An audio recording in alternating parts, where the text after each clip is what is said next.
Yo, abusuya for me mama akwaba eba too much GH. Mama nim say dada nsem a etwe ye hu ehia e na etimi e bo no tofa na de abramo. Na mo so mahu ne ekoso e wo maimu afensu wiase mo afa na nyina. Na ye futu nsem. Eno nso so ye de bramo se na mo nso mbetimi enya bie na motimi e de abo mo bra anya kra no. Na ehu be yen nsem be ye ahweye e wo hono mo nso no motimi ayede ayahweye e wo hono. To promote the life of human and also the brain, the knowledge also of every human being in this particular country. Now, and the middle airport a year in there and simple.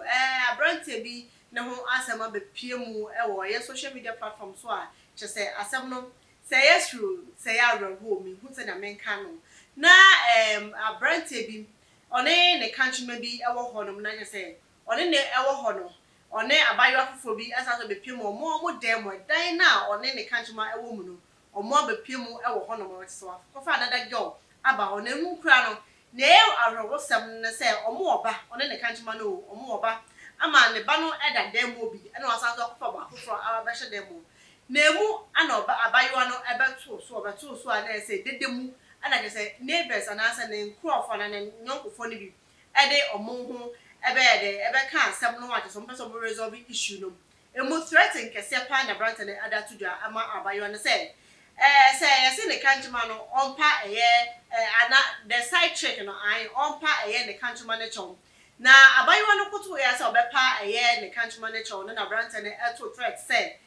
abayo ni ennim that's what the nsa ka side check na just say asotwo no or the bobo no adafo yen kwon share video ni ba asam ne aso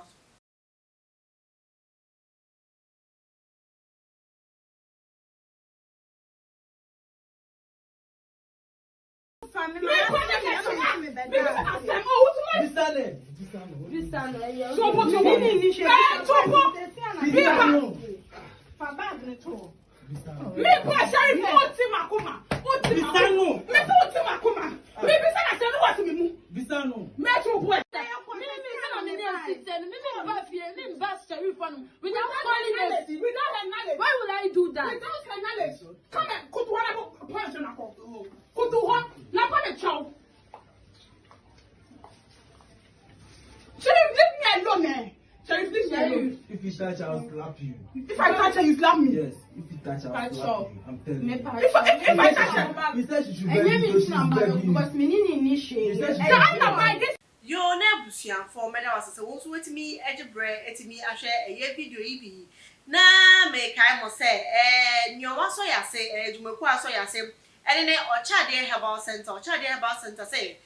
uwo yare bi e wo ho say ye honamu yare say ye mpamu yare se na ya meka no ebu wa ha be ma bi wo ho one ne yele e wo ho no mo eso ne yele dada o de mpamu agro e kama no ne nyi na ebu wa na ye mo say eye bo apayo but na ntesa oba bi wo ho a wo do won ka na ote yawo obi so wo ho a onte onyanti nke bia nto eye no ohu eye mpamu agro no ho emfa so ocha de herbal center say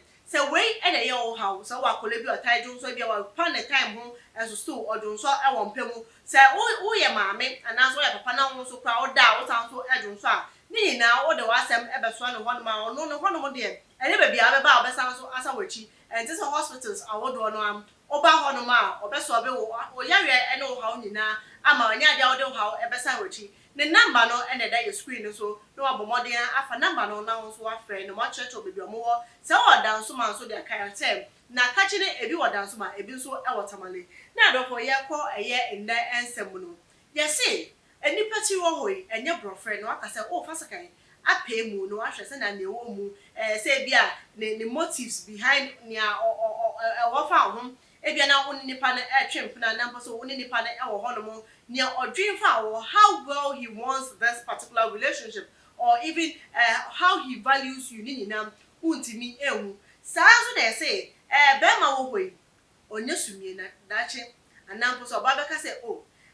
we me kanjima we dey me no so am sorry ana o say on ntimi nya bi no de neti ayede ato no so ende mbemu no a o maba enkanka de mmema no o maba take up some perception efa aye cheating won say cheating is normal among men into the society dey and omu a o me normal. I don't blame them because there has been so many women that have been taking this thing and have sat down and allow things like this to be done to them without complaining, especially the married women. Etwe no bo se be ko wiase na say asem na be poto ewie no ntimi nya hwe no na akwa se ba be gya no ho ana ni ba be bre eya asem no na fedo de na asem a be to dwam when na eya nsem a ehu ye I come here say eya the youth no ye anti relationship ase apapa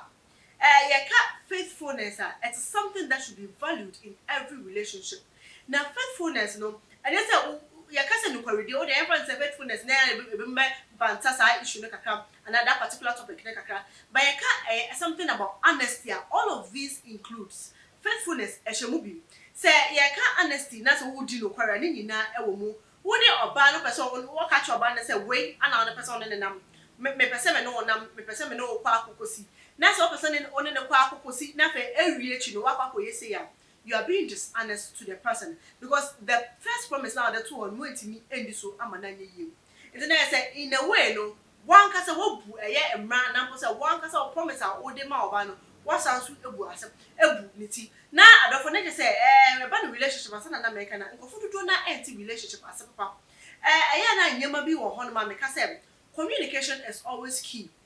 to every relationship. Wo de obi e wo ho no mo na say bia na the way the person handles you on pe the way the person goes about bia your sexual pleasures on pe and there are certain things that is going on in your relationship now on tia sia ne wo be yen ne say oni nipa ne be sha say abo ho komo first oni nipa ne bo ho komo ne bia nkoyi wa pe nipa ne ferry for me that na wa be sha asem no na ma butumi e de nsam no komo most of the time nipa no ne ferry for e ba asem no ma bo say na certain things na e wo relationship na emboa no bo say na ni na awa be resolve na adofo medimu ese no won so adwetwe e na wo futu nsama e fa nsam no ho na de ato your comment section because me de minimum say enye nipa ba ku we pe and they go through this kind of issue. There's been so many other people that have been going through it, especially we put on me say fa the young men that have come to accept that cheating is normal and no need some me say we dey wokasa efa ho wokasa fa on tro e we comment section mo kama why yes also say we and your first time awa be e kan ye ho wa ha dia na wa subscribe when your notification button na sana dada ya post video bi awo too much GH mo so benye bie ni wo hu ne ekoso e wo my Ghana any biase mo afa na nyina aha ana medimu ese na sana be sanso ehia makram